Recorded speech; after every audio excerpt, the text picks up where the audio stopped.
तो जितने भी बोर्ड देख रहे हैं ये 8x4 का हमारा बोर्ड आता है और उसमें अलग अलग थिकनेस के हमारे बोर्ड आते हैं। 4 mm से लेके 24 mm तक के हम लोग बोर्ड बना रहे हैं और ये अलग अलग एप्लीकेशन में अलग अलग जगह पर यूज हो रहे हैं। तो hello and welcome back to my channel. दोस्तों मैं हूं आपका होस्ट एंड दोस्तों शुभम, आप देख रहे हैं इंजीनियर ऑन रोड। तो दोस्तों फिर से मैं अभी आपको लेकर आ गया हूं थर्ड GC-PRS शो 2026 में। और अभी मैं आपको लेकर आया हूं एक ऐसे कंपनी के पास जो इंडियन पोल्यूशन कंट्रोल एसोसिएशन है और यहाँ पर आपको यूनिक प्रोडक्ट्स देखने को मिलेगा। भाई जो आपने यहाँ पर देखा कि इस एग्जीबिशन में आपको प्लास्टिक रिसाइकल से रिलेटेड या सस्टेनेबिलिटी से रिलेटेड सारे प्रोडक्ट्स देखेंगे, तो यहाँ पर आपको दिखाने वाले हैं कि कैसे ये एंड प्रोडक्ट्स जो है सस्टेनेबल होता है। यहाँ पर आप देख रहे हो ये मल्टी लेयर प्लास्टिक है और इससे इस तरह के ये लोग बोर्ड बनाते हैं और उसका यूज आप जो प्लाईवुड का यूज करते हैं वहां पर कर सकते हैं। तो अभी हमारे साथ है अजय गर्ग सर और वो आपको बताएंगे अपने कंपनी के बारे में एंड देन प्रोडक्ट्स के बारे में। हेलो हाय सर, कैसे आप? हेलो कैसे जी फाइन सर। एक बेसिक इंट्रोडक्शन देंगे अपने और कंपनी के बारे में हमारे दर्शकों को। हाँ, तो मेरा नाम अजय गर्ग है और हमारी जो ऑर्गेनाइजेशन है IPC Indian pollution control association, जो कि पिछले 25 वर्षों से हम लोग एनवायरनमेंट में काम कर रहे हैं और एनवायरनमेंट में भी वेस्ट मैनेजमेंट को लेके हमारा ज़्यादा फोकस रहा है और उसमें कैसे लोगों को अवेयर किया जाए, कैसे वेस्ट को सेग्रीगेशन किया जाए, उसके ऊपर फोकस रहा है और मिनिमम से मिनिमम वेस्ट लैंडफिल पर जाए और मैक्सिमम वेस्ट रिसाइकिल हो पाए, उसके ऊपर हम लोग काम करते हैं। आप लोग कहाँ पर बेस्ड है सर? हम लोग जो है दिल्ली के अंदर हमारा मेन ऑफिस है और उसके अलावा हम पैन इंडिया लेवल पे काम कर रहे हैं, पर कुछ शहर हैं जैसे यूपी, महाराष्ट्र, बेंगलोर और बहुत सारी सिटी हैं जहाँ पर हमारे और ब्रांचेस हैं। तो हम लोग अभी खड़े हैं, ये है थर्ड GC-PRS शो 2026, जहाँ पर प्लास्टिक रिसाइकलिंग से रिलेटेड तो है ही, साथ ही सस्टेनेबिलिटी से रिलेटेड भी है। जो सोशल जो है रिस्पॉन्सिबिलिटी है वो आप यहाँ पर देख सकते हो कि कैसे आप लोग प्लास्टिक से एंड प्रोडक्ट्स बना रहे हैं। कैसे आप बना रहे हैं? ये मल्टीलेयर प्लास्टिक है, उससे बोर्ड तैयार कर रहे हैं। बिल्कुल आपने सही कहा। IPCA का जो मेन गोल है, जो टैगलाइन है कि sustainability is our goal, sustainability के ऊपर ही हम लोग काम करते हैं, चाहे सोसाइटी लेवल पे अगर कोई प्रोडक्ट बनाना हो। तो जैसा कि आपने पूछा कि ये कैसे बनता है और क्या चीज़, तो सबसे पहले हमने जाना कि जो बेसिक सबसे बड़ी जो प्रॉब्लम है, बहुत सारा मटेरियल ऐसे है जो लोग हमारे कबाड़ी भाई या बहुत सारे लोग उठा लेते हैं और उसको रिसाइकलिंग के लिए भेजते हैं। पर स्पेशल अगर हम बात करें, जैसा कि आप देख पा रहे हैं MLP multi layer plastic, multi layer packaging के अंदर जो प्लास्टिक यूज होती है, उस प्लास्टिक को हमने सोचा, या लो वैल्यू प्लास्टिक जिसका रैक पिकर और कबाड़ी वालों को ज़्यादा वैल्यू नहीं मिलता, वो सेग्रीगेट नहीं करते थे, तो हमने कोशिश की कि उस मटेरियल को कैसे सेग्रीगेट कराया जाए रैक पिकर के थ्रू।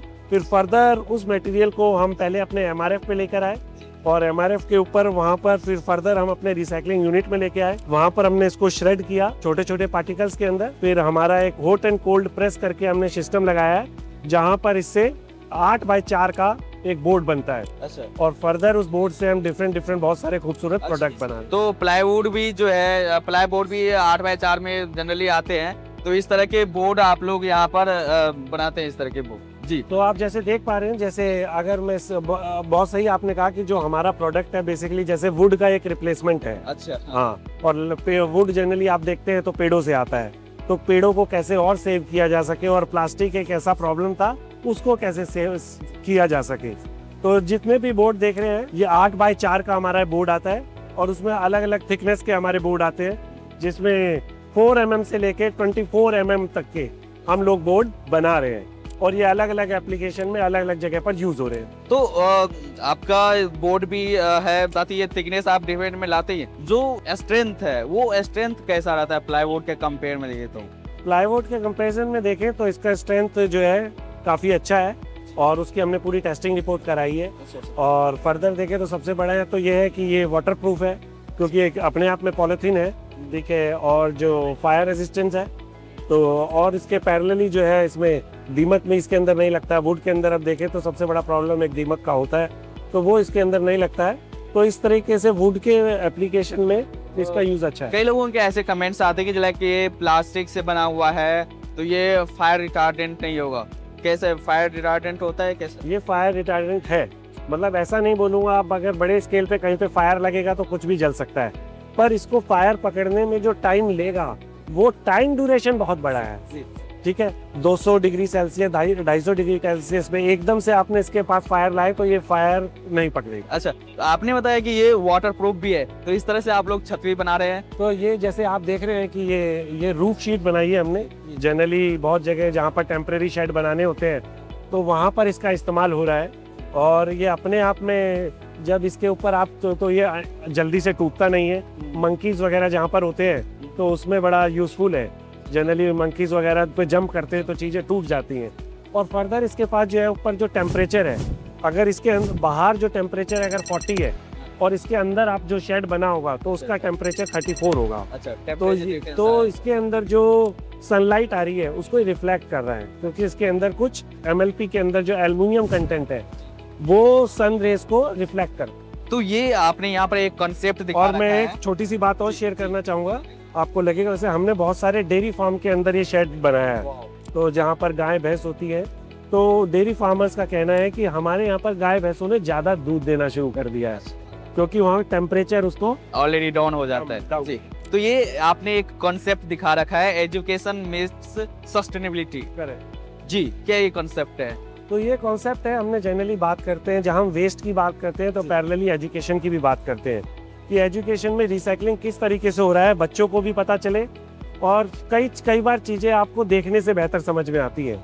तो कई जगह पर स्कूल में जो बेंचेस यूज़ होते हैं आपने देखा होगा वुड के होते हैं, तो यहाँ पर हमने इस बोर्ड का इस्तेमाल किया है, और गवर्नमेंट स्कूल्स में काफ़ी जगह पर हमने ये स्कूल बेंचेस दिए हैं, और जहाँ पर बच्चों को ये बेंचेस देख के काफ़ी अच्छा लगा है कि बहुत सारे ऐसे एरिया थे जहाँ पर प्लास्टिक वेस्ट बेंचेस अवेलेबल नहीं थे, तो वहाँ पर हमने ये बेंचेस दिए हैं। तो बच्चों से सुन के बड़ा अच्छा लगता है कि सर अब से पहले हम ज़मीन पे बैठ रहे थे, अब हमें बेंचेस मिल रहे हैं, वो भी रिसाइकलेबल बेंचेस। अच्छा, तो इस तरह से आप ब्लैक बोर्ड के साइड में इस तरह से आप बना सकते हैं, साथ ही बुक रखने के लिए, या यहाँ पर आप देखते हो तो आप देख सकते हैं कि बहुत सारी जैसे ये शेल्फ है हमने बनाई है, और जो बोर्ड के अंदर भी जो ये ब्लैक बोर्ड देख रहे हैं इसके जो साइड के अंदर जो इसका बॉर्डर रेडी किया गया है वो हमारे ही बोर्ड से बनाया गया है। स्कूल बेंचेस है, बहुत सारी स्टेशनरी आइटम है जिसमें आप पेन स्टैंड देख सकते हैं, स्टेशनरी बॉक्स देख सकते हैं, और कुछ पॉट देख सकते हैं। तो ऐसी बहुत सारी आइटम है, नंबर ऑफ आइटम्स जो हम इस बोर्ड से प्रिपेयर करते हैं। तो ये तो चलो एजुकेशनल इंस्टीट्यूट के लिए आपने कुछ तैयार किए।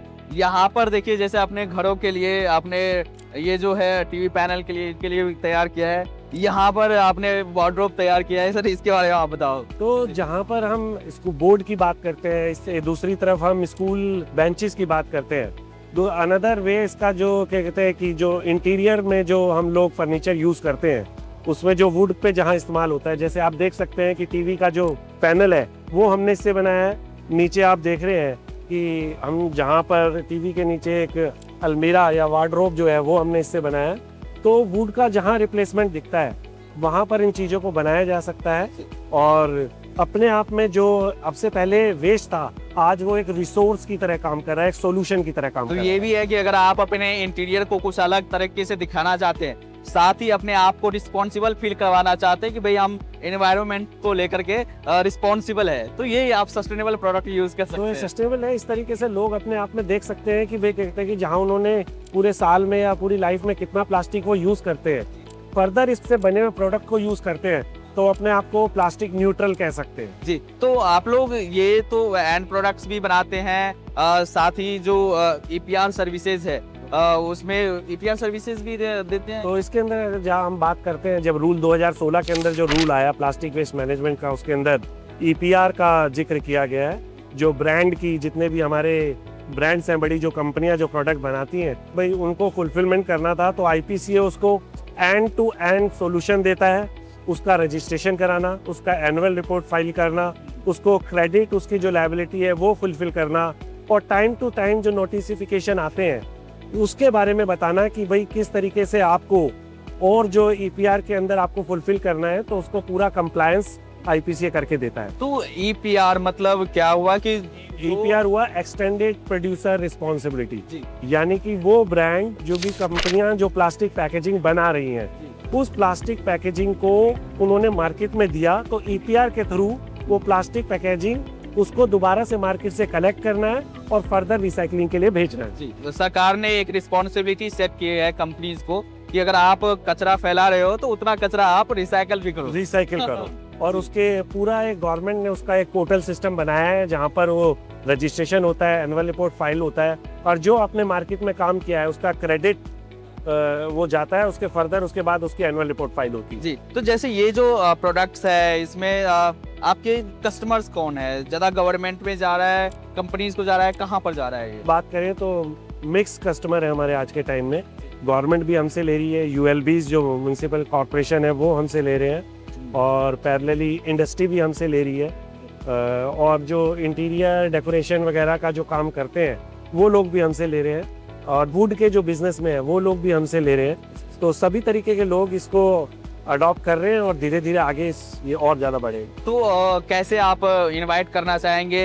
एज ए जनरल पब्लिक को इनवाइट करना चाहेंगे, एज ए कंपनी को इनवाइट करना चाहेंगे रिसाइकलेबिलिटी को लेकर एंड सस्टेनेबिलिटी को लेकर? तो मैं कहूँगा कि आप एज ए IPCA आप IPCA को प्लीज़ कांटेक्ट करें, और IPCA आपको एज ए अगर कोई सोसाइटी है उसमें कुछ अवेयरनेस करनी है तो वहाँ पर IPCA आपको सोल्यूशन देता है। अगर आपको EPR बिजनेस सर्विसेज चाहिए तो IPCA आपको सर्विसेज देता है। एज ए रिसाइकलर जो हम प्रोडक्ट बना रहे हैं, जो हम शीट बना रहे हैं, उसकी आपको ज़रूरत है तो IPCA उसमें भी आपको इनवाइट करता है कि आप हमसे मिलिए, और IPCA आपको उसका एंड टू एंड सोल्यूशन देगा।